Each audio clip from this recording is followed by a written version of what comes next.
పితా పుత్ర పవిత్రాత్మ నామమున ఆమేన్.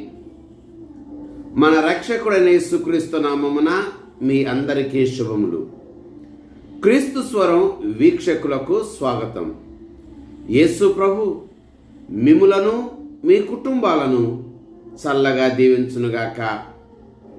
ప్రియ సహోదరి, ప్రియ సహోదరుడా, ఇది తపస్సు కాలంలో 4వ వారములోని బుధవారం.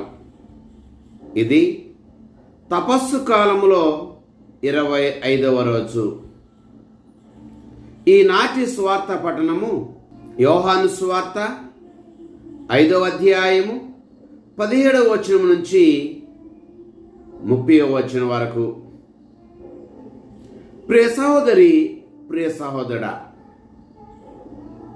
ఈరోజు మనం వింటూ ఉన్నటువంటి సువార్త పట్టణంలో యోహాను సువార్త 5వ అధ్యాయము 17వ వచనములో యేసు ప్రభు ఇలా అంటున్నాడు, నా తండ్రి ఇంకనూ పని చేయుచున్నాడు, నేను చేయుచున్నాను అని. ప్రియ సహోదరి, ప్రియ సహోదరుడా, ఈరోజు దేవుడు మనకిస్తున్న సందేశం ఇది.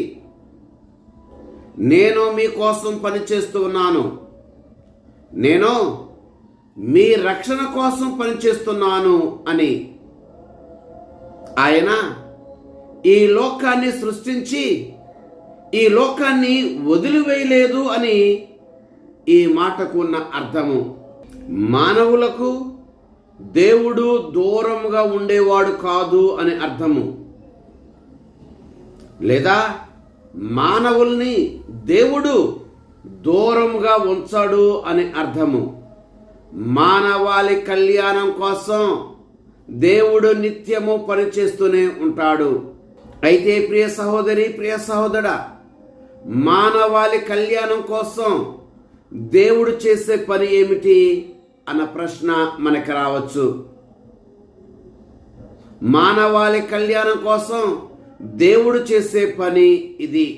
నెంబర్ 1, మానవాళి రక్షణ కోసం దేవుడు నిత్యము పనిచేస్తూనే ఉంటాడు. లోకాసు వార్త 19వ అధ్యాయం 10వ వచనములో యేసు ప్రభు జక్కయ్య ఇంటికి వచ్చి ఇలా అంటున్నాడు, నేడు ఈ ఇంటికి రక్షణ వచ్చింది అని. దోపిడి వలన, మోసం వలన, అన్యాయం వలన రక్షణకు దూరమైనటువంటి జక్కయ్యను రక్షించటానికి దేవుడు పనిచేసి ఆ జక్కయ్యను రక్షించాడు. అందుకనే నేడు ఈ ఇంటికి రక్షణ వచ్చింది అని అంటున్నాడు. నెంబర్ 2, దేవుడు చేసే పని ఇది. విరిగి నలిగిన హృదయములను ఆయన బాగు చేస్తాడు. రాసుల మొదటి గ్రంథము 19వ అధ్యాయము 8వ వచనములో దేవుడు ఏలియా ప్రవక్తతో మాట్లాడుతున్నాడు. ఏలియా ప్రవక్త విరిగి నలిగిన హృదయముతో జీవితంలో విసిగి వేసారి, జీవితంలో నిరసించిపోయి, జీవితంలో విసిగిపోయి, జీవితంలో భయపడిపోయి ఆయన రేగు చెట్టు క్రింద పరుండి ఈ నిద్రలో నేను ఇలాగే మరణిస్తే బాగుండు అని అనుకుంటూ ఉంటే, ఆ విరిగి నలిగిన హృదయముతో ఉన్నటువంటి ఏలియాను దేవుడు దర్శించి లేపి, ఏలియా, నీవు హోరేబు కొండకు చేరాలి. హోరేబు కొండకు చేరటానికి ఇంకా 40 రోజులు పడతాది. కనుక నీవు లేచి నేను సమకూర్చిన ఈ భోజనాన్ని భుజించు అని చెబుతూ ఉన్నాడు. ప్రియ సహోదరి, ప్రియ సహోదరుడా, మానవాళి కళ్యాణం కోసం దేవుడు చేసే 2వ పని ఇది. విరిగి నలిగిన హృదయములను ఆయన బాగు చేస్తాడు. నెంబర్ 3, దేవుడు చేసే 3వ పని ఇది. మనుషునికి నిత్య జీవితాన్ని ఆయన ఇస్తాడు.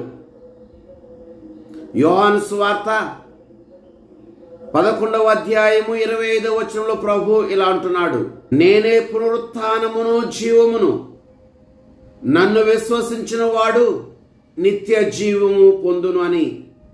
26వ వచనంలో ప్రభు ఇలా అంటున్నాడు, జీవం ఉండగా నన్ను విశ్వసించువాడు మరణించునను జీవించును అని. ప్రియ సహోదరి, ప్రియ సహోదరా, ఈ సత్యాన్ని మనకు నేర్పటానికే లాజరు సమాధి దగ్గరికి వెళ్ళి మరణించినటువంటి లాజరుని, లాజరు వెలుపలుకురా అని చెప్పి శాసించి మరణించినటువంటి లాజరుకి జీవం పోశాడు. ప్రియ సహోదరి, ప్రియ సహోదరా, దేవుడు మానవాళి కళ్యాణం కోసం చేసే పని ఇది. మానవాళికి నిత్య జీవితాన్ని ఇస్తాడు. నెంబర్ 4, దేవుడు చేసే 4వ పని ఇది. దేవుడు నూతన హృదయాన్ని ఆయన దయచేస్తాడు. హెజ్కేలు గ్రంథము 36వ అధ్యాయము 26వ వచనంలో ప్రభు అంటున్నాడు, నేను మీకు నూతన హృదయమును దయచేయుదును, నూతన ఆత్మ మీలో ఉండును, మీలో ఉన్న రాతి గుండెను తీసివేసి మాంసపు గుండెను ఇస్తాను అని. మనకి మాంసపు గుండెను ఇస్తాడు. మనలో ఉన్నటువంటి రాతి గుండెను తీసివేస్తాడు. నూతన హృదయాన్ని మనకు దయచేస్తాడు. ప్రియ సహోదరి, ప్రియ సహోదరా, మానవాళి కళ్యాణం కోసం దేవుడు చేసే 4వ పని ఇది. ప్రతి మనిషికి నూతన హృదయాన్ని ఇస్తాడు, రాతి గుండెను తొలగిస్తాడు, మాంసపు గుండెను ప్రసాదిస్తాడు. నెంబర్ 5 కోసం దేవుడు చేసే 5వ పని ఇది. మానవాళిని ఆయన రక్షిస్తాడు. నెంబర్ 5, మానవాళి కళ్యాణం కోసం దేవుడు చేసే 5వ పని ఇది. మానవాళిని స్వస్థత పరుస్తాడు. యోహాను సువార్త 5వ అధ్యాయము 1వ వచనం నుంచి 16వ వచనం వరకు మనం చదివినప్పుడు, అచ్చట బెతెస్దా కోనేరు వద్ద 38 సంవత్సరముల నుండి వ్యాధి పీడితుడిగా ఉన్నటువంటి ఆ వ్యక్తిని, ఆ రోగిని యేసు ప్రభు చూసి, నీవు స్వస్థత పొందగోరుచున్నావా అని అడిగి తాను అడగకుండానే తనని స్వస్థపరిచాడు. ప్రియ సహోదరి, ప్రియ సహోదరుడా, మనల్ని దేవుడు మానవాళి కళ్యాణంలో భాగముగా శారీరక రుగ్మతల నుండి, ఆత్మీయ రుగ్మతల నుండి, మానసిక రుగ్మతల నుండి మనకి స్వస్థతను దయచేస్తాడు. నెంబర్ 6, దేవుడు చేసే 6వ పని ఇది. స్వర్గములో, పరలోకములో మనందరికీ ఒక నివాస స్థలాన్ని ఏర్పరుస్తారు. యోహాను సువార్త 14వ అధ్యాయము 2వ వచనము, నేను వెళ్ళి మీకు ఒక నివాస స్థలమును సిద్ధము చేస్తాను అని యేసు ప్రభు అంటూ ఉన్నారు. నీకు, నాకు, మనందరికీ పరలోకములో ఒక నివాస స్థలాన్ని సిద్ధం చేస్తాడు. మనల్ని తనతో పాటు పరలోకానికి తీసుకెళ్తాడు.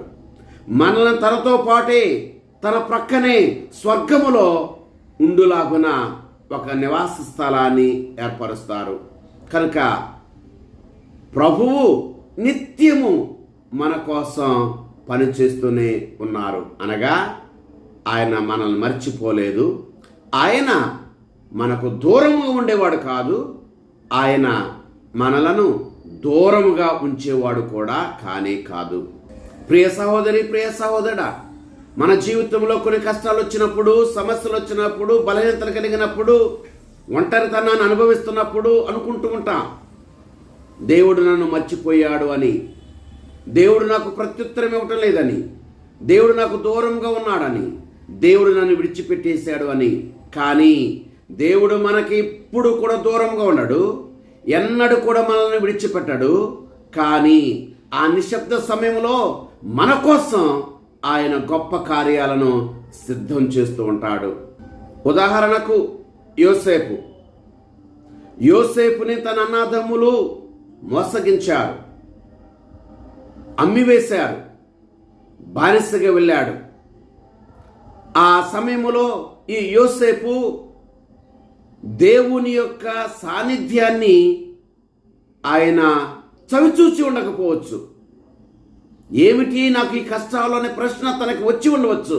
కానీ ఆ నిశ్శబ్ద సమయంలోనే ఆ ఐగుప్తు దేశానికి పాలకునిగా చేయటానికి దేవుడు తన పనిని తెర వెనుక కొనసాగించాడు. ఆ యోసేపుని రాజుతో సమానముగా ఆ దేశములో పాలకునిగా చేశాడు. మోషేను దేవుడు మండుచున్న పొద నుంచి పిలుచుకున్నాడు.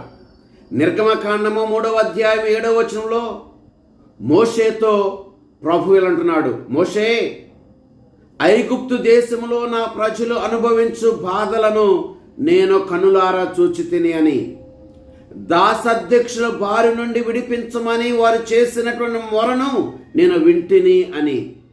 ప్రియ సహోదరి, ప్రియ సహోదరా, ఈ ఐగుప్తు దేశంలో ఉన్న ఇశ్రాయేలు ప్రజలు దేవుడు మమ్ములను విడిచిపెట్టేశాడు అని అనుకుని ఉండవచ్చు.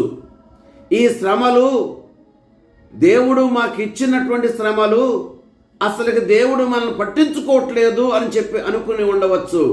కానీ వారు అలా అనుకున్న ఆ నిశ్శబ్ద సమయంలో దేవుడు తెర వెనుక వారి కొరకు పనిచేసి మోషేను పిలుచుకుని మోషేను ఐగుప్తు దేశానికి వారిని విడిపించటానికి పంపించాడు. మగ్దల మరియమ్మ దుఃఖాన్ని అనుభవించింది, ప్రభుని వెతుకుతూ ఏడ్చింది, చాలా రోధించింది.